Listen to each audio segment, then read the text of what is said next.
রাষ্ট্রবাদী সরকারকে বদনাম করার করার জন্য আপনার চেষ্টা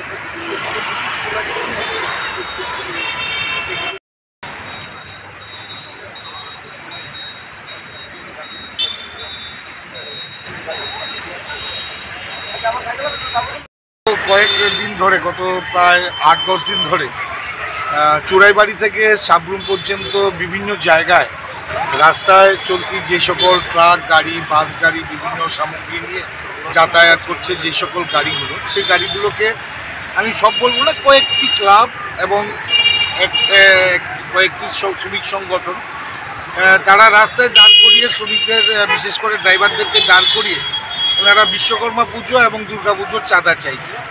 তো কয়েকটা ক্লাব যারা চাইছে, আমি তাদের কাছে উদ্দেশ্যে বলবো যে ক্লাব মানে সামাজিক সংস্থা, সমাজের মানুষকে কিভাবে আনন্দময় রাখা, খুশি করে রাখা, সমাজের প্রতি দায়বদ্ধতা নিয়ে সামাজিক সংস্থা কাজ করা। তো সেই জায়গায় ড্রাইভারদেরকে দুর্গা পুজোর জন্য চাঁদা চেয়ে জোর জবরদস্তি করা, ড্রাইভারের প্রতি আঘাত দেওয়া, এরকম কমপ্লেন প্রমাণসহ আমাদের কাছে এসছে। তো সেই বিষয়গুলো আজকে ড্রাইভাররা আমাদের কাছে দিয়েছে, সেগুলো দিয়ে আজকে ডিজিপি সাহেবের সাথে সাক্ষাৎ করি এবং পুরো বিষয়টা অবগত করি। কারণ কিছু চক্র যারা এই রাষ্ট্রবাদী সরকারকে বদনাম করার চেষ্টা করছে, তো আমরা সেই বিষয়গুলো, যেহেতু সরকারকে আমরা সমর্থন করি, সরকারের পাশে থেকে শ্রমিকদের ডেভেলপমেন্ট করি, সেই জায়গায় কোনোদিন এই রাষ্ট্রবাদী সরকার চাইবে না যে কোনো ড্রাইভারের উপরে এইভাবে নির্যাতন হোক এবং চাঁদাবাজি হোক। তো চাঁদাবাজি রাষ্ট্রবাদী সরকার সবসময় বিরুদ্ধে। আমরা চাই যে ড্রাইভার ওনার ক্ষুদ্র ক্ষমতার মধ্যে দিয়ে যতটুকু পারে সেই টাকা ওনারা চাঁদা দেবেন, এবং ড্রাইভার যদি চাঁদা না দেয় গাড়ির উপরও আঘাত আসে, এরকমও আমাদের কাছে প্রমাণ আছে।